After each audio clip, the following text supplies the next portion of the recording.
problem with this setup is somebody gets a good picture and somebody doesn't get such a good picture. Anyway, hi, lovely to see you on that screen and lovely to see you on this screen.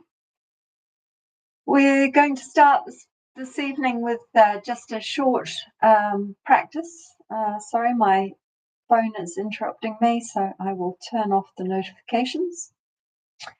So let's just get ourselves seated, upright, settled, eyes shut if we'd like to.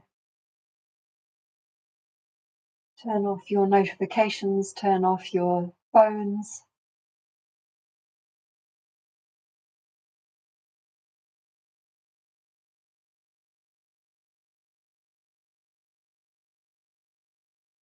So come in and down inside of your body.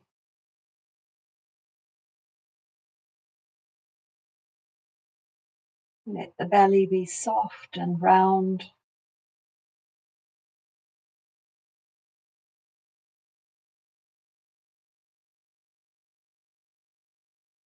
Let the breath come and go as it pleases. So rather than you guide the breath, allow the breath to guide you.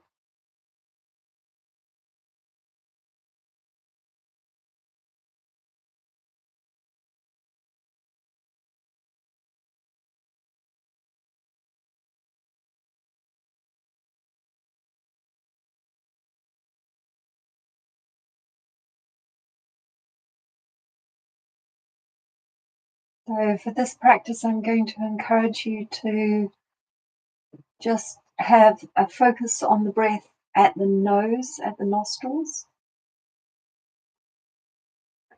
This is often called a single pointed focus.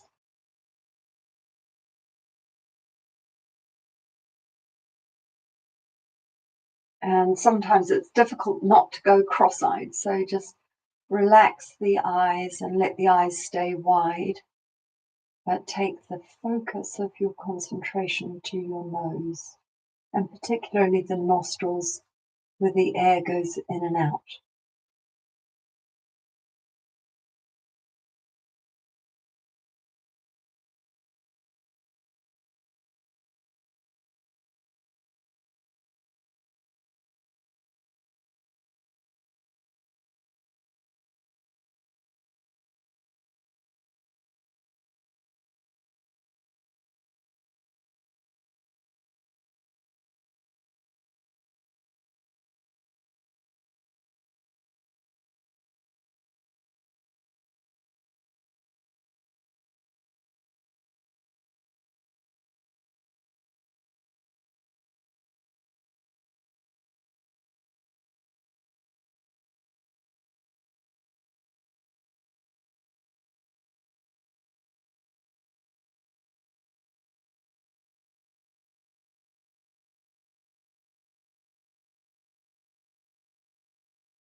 As you get more focused on the breath coming in and out of the nostrils, just notice what easily falls away. So this specific method of concentration often allows us to just relax in a particular way, not just relax our body, but also relax our mind without getting sleepy.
Okay, and just one or two slightly deeper breaths.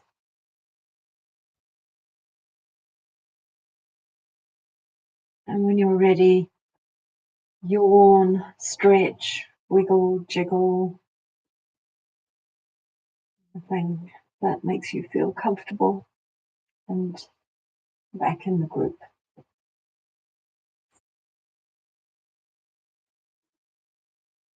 So lovely, lovely to see you. And I haven't seen you this year, Sally. Hi. And somebody's here with Green Bar's iPhone. Is that Bruce? No. If it is, hi, Bruce. If it's not, hello, whoever it is. And guilty as charged. Thank you. So, lovely to see you all. We've got YouTube here and we've got Zoom going on here. People on YouTube can't hear you on Zoom, so when we interact like this, it's all confidential. But the people on YouTube will hear the questions and the things I say. So I've advertised this as looking at our essential nature, and I wanted to start in a slightly unusual way today. I'm going to ask you to do some self-reflection and just unmute yourselves and call out some answers. So the question I'm going to start with is, when you are in nature, what happens? What happens to you when you're in nature?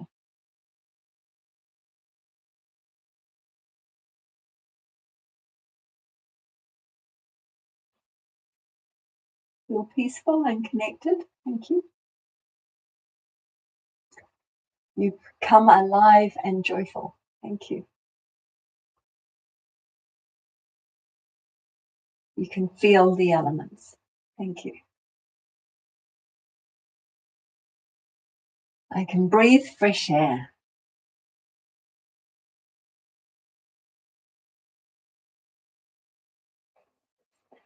I can see colors more. Yeah.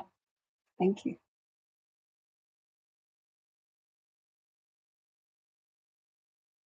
Oh, I become childlike. Your inner child comes out to play. Thank you.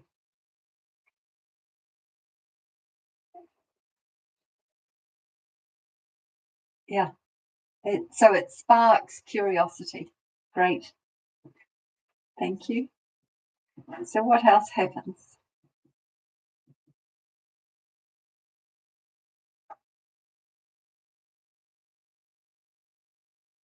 More of a sense of space.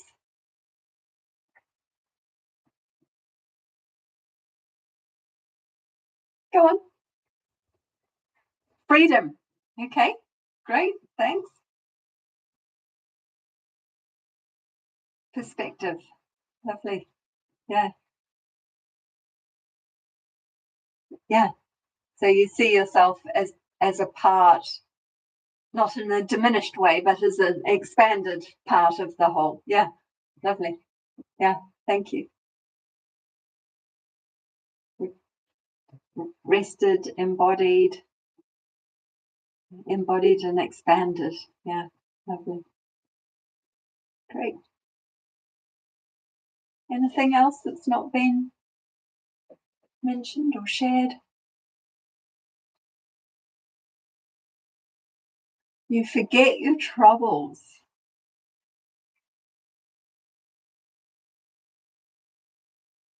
Sidetracked and switched off. Okay.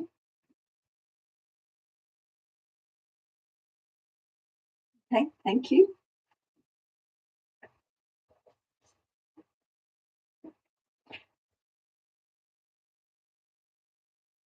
Engaging.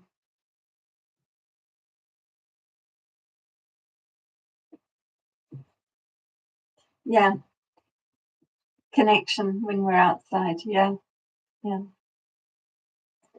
So that you've led me beautifully to my next set of questions, which is, so how is being outside in nature different to being inside? So what do we notice when we're inside? Most of us are inside now, I think. So what do we notice now is the state when we're inside.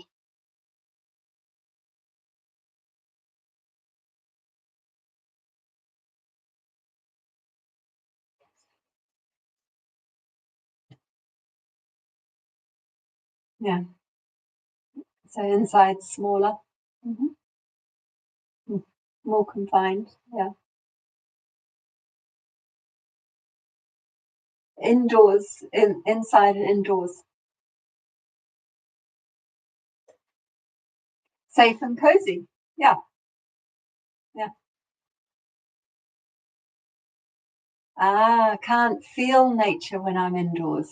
Yeah. Yeah.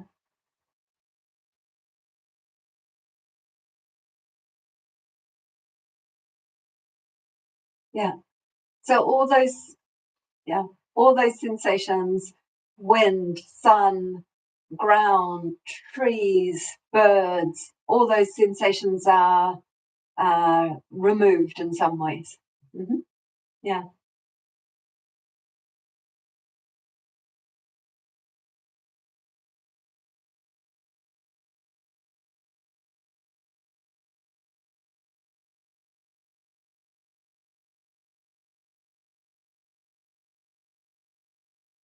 Yes. Yeah. So being indoors could also be a holding and a comforting. Uh, so it might be this sense of safety and warm and cozy, but it might also just be busyness. Great. Thank you.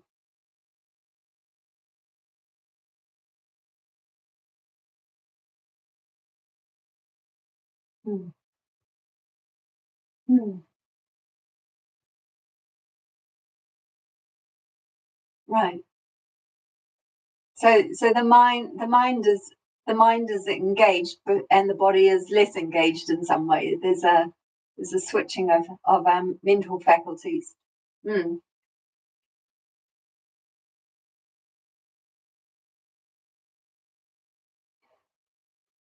Indoors is indoors is less emotional. Okay. Yeah.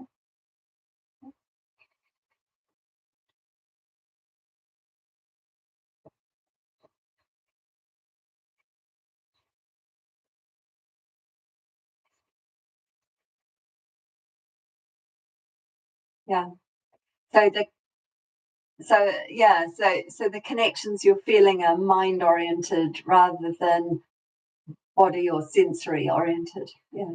Yeah. Good. Yeah. Lovely. Thank you. Good. Okay, last question then is in these in the outdoors and the indoors, how do we relate to ourselves and how do we relate to others? So what changes in relating in those different sets of circumstances?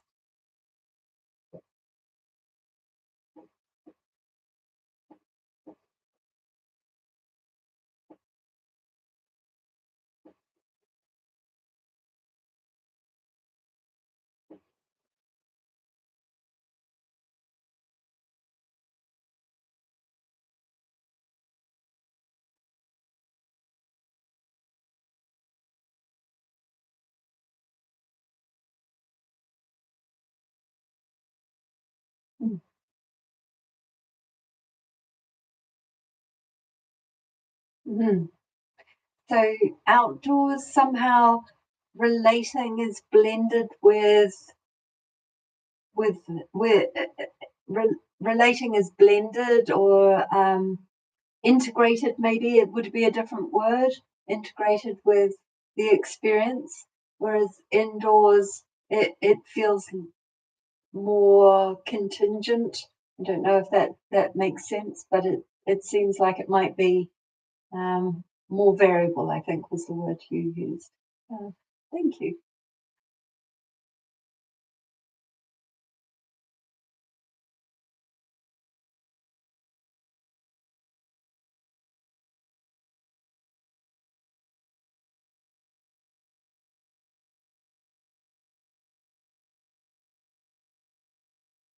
Mm. Yeah.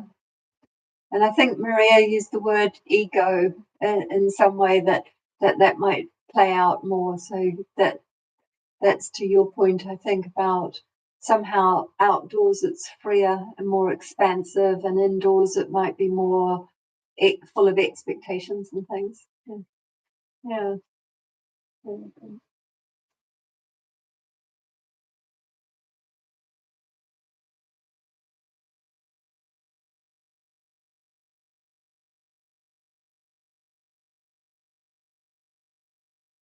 Ah, so the distractions outside are greater, but somehow they don't pull you away.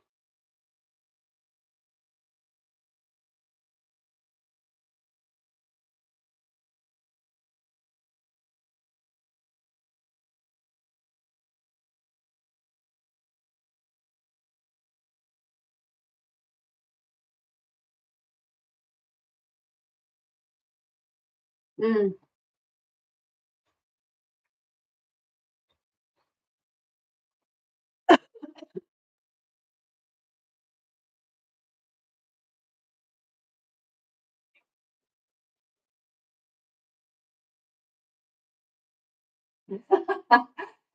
So being outside, you know what you're doing.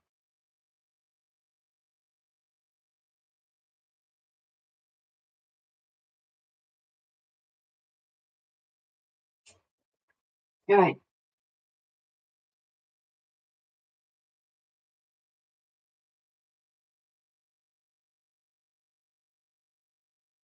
Okay, so actually being indoors gives you the opportunity to abide in maybe a way that being outside doesn't allow you to. Is that?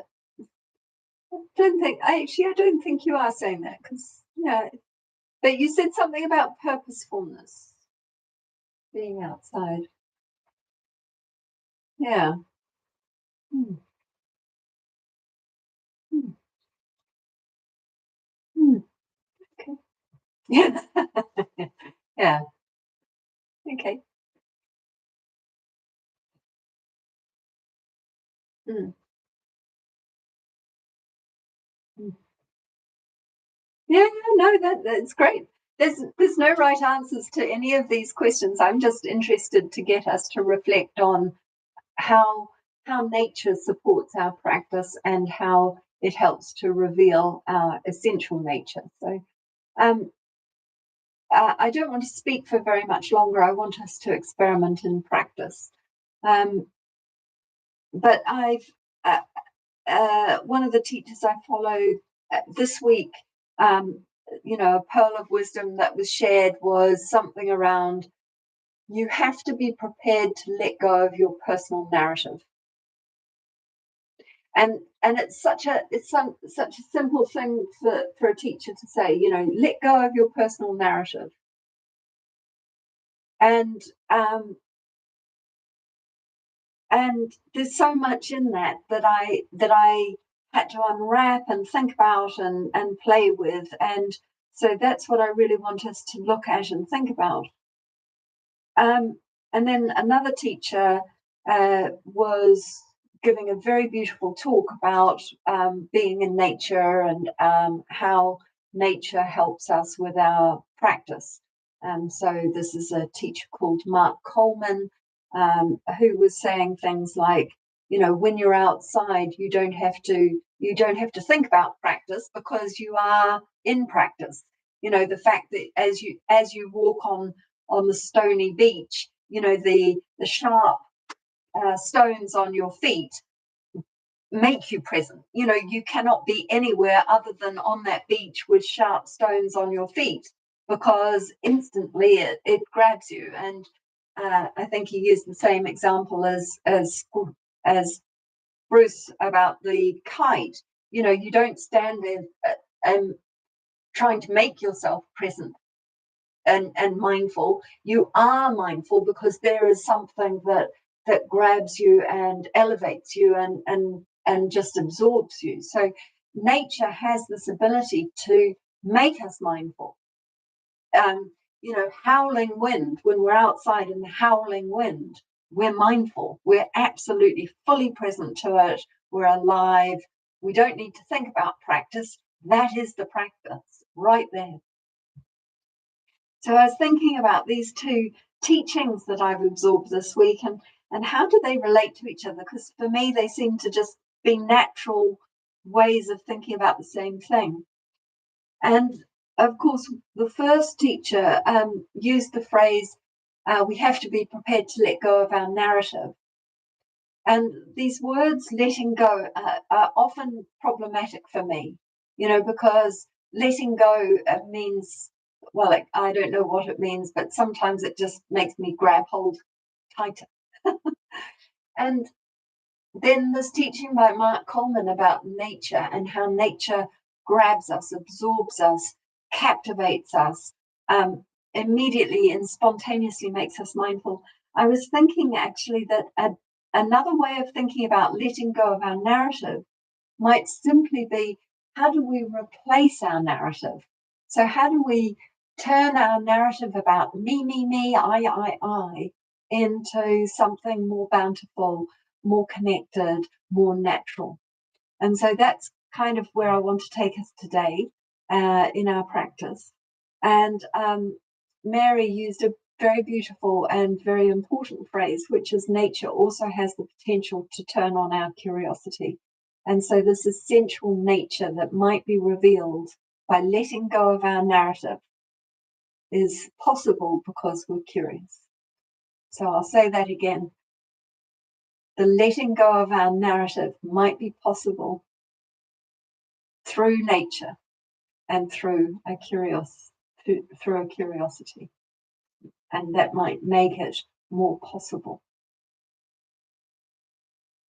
So we're going to sit with our bum on the seat or we can lie down. If you'd like to lie down, please do so. Turn off your camera and possibly do this with eyes open if you're going to do this lying down, so that you retain a level of attentiveness. We'll be here for about 20 minutes. So find a way to make yourself comfortable. If possible, have your spine self-supporting, symmetrical.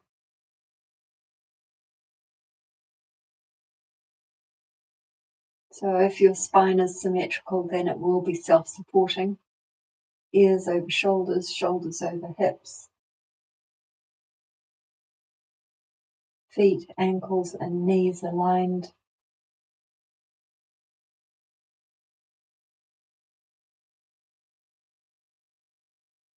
Bring your attention in and down. And spend the first few minutes of this practice just getting settled.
Since we've been sitting for a few minutes, it's a good time to just check we're still aligned upright. We have a soft belly and our muscles, where we can, have released. And our muscles, when our spine is upright, actually don't need to do much work to hold us in place, because the skeleton is doing most of the job of keeping us upright.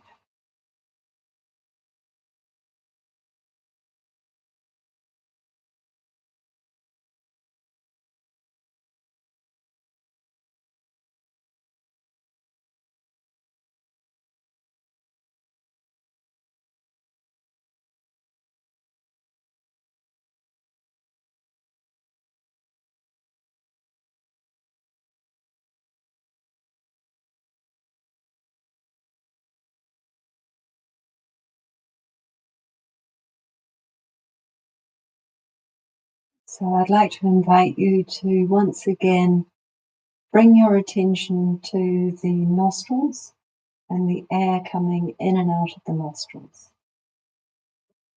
And notice if you have a tendency to go cross-eyed, and just loosen and relax the eyes so that there's no strain, that you are focused, and really focused quite precisely at the nostrils.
So the breath in the nostrils begins to reveal some different sensations.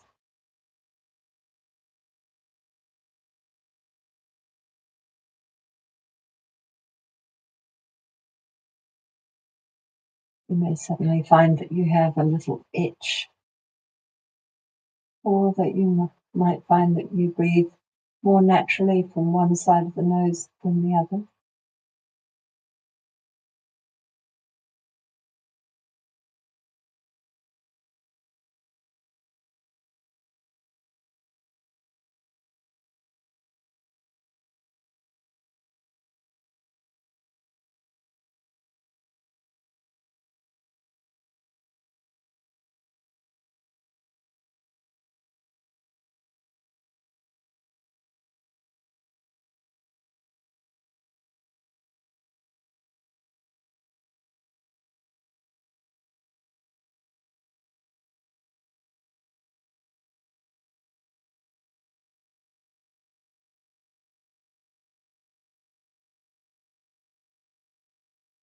after a while, you might get a sense that the breath is actually leading the way. It's not you doing the breathing is doing you. It's in charge. It knows the way to something.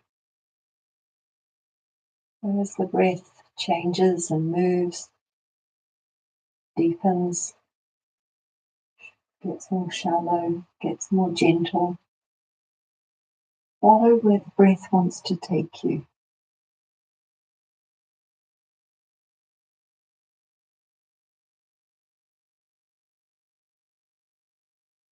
It might move, for example, higher or lower.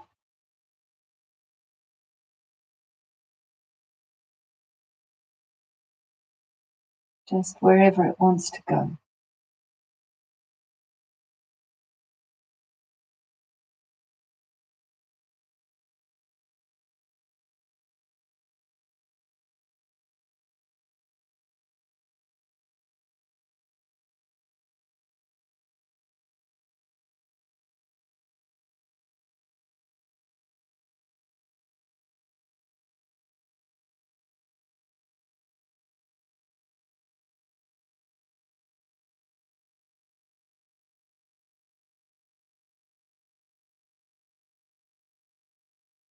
So allowing the breath to lead,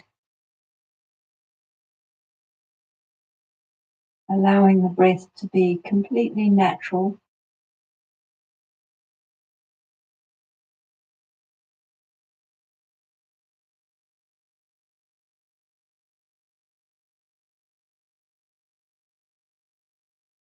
And all you're doing is following the breath. The most natural of mindful movements, to follow the breath.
So this calm abiding that we're practicing right now is very close to the calm abiding that is often associated with being in nature.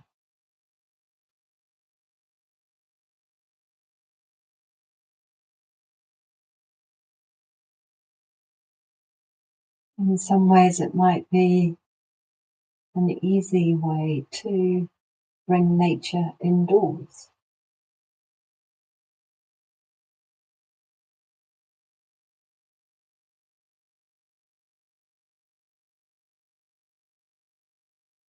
In another way, it's a way of exploring this idea of letting go of our own narrative. Not because we let go, but because we become absorbed in this present moment. We become absorbed in this natural breath, or we become absorbed in nature itself.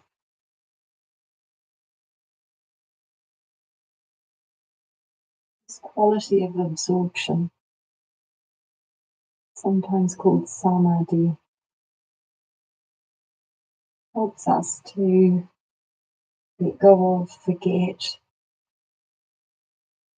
loosen the narrative that we usually hold on to.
So when you're ready, just let go of that precise and focused concentration practice on the breath and allow your awareness to expand.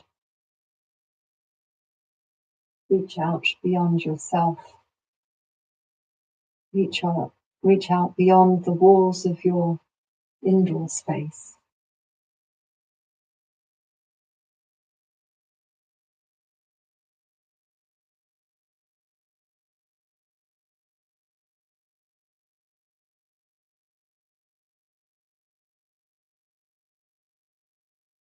Feel into and feel from that sense of spaciousness.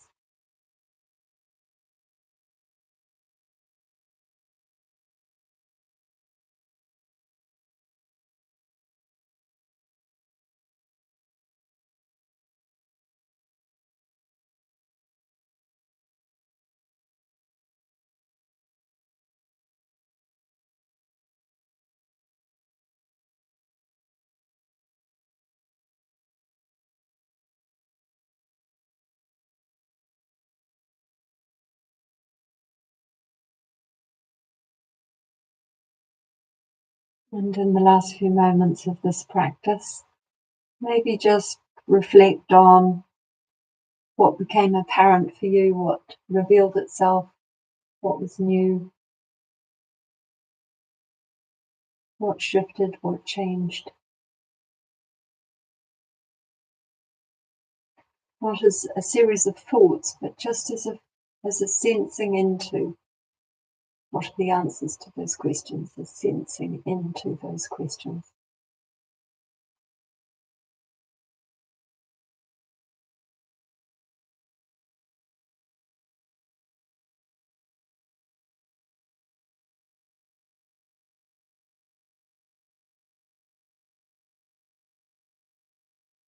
And taking your time very slowly, maybe take control of your breath and your breathing. Again, think about yawning or stretching, having some water, rubbing your face, rubbing your shoulders, rubbing your hands together. This is often nice. And slowly, slowly come back to eyes open and to the group. And I'm going to say goodbye to anybody who's live streaming on Facebook. Thank you for being with us.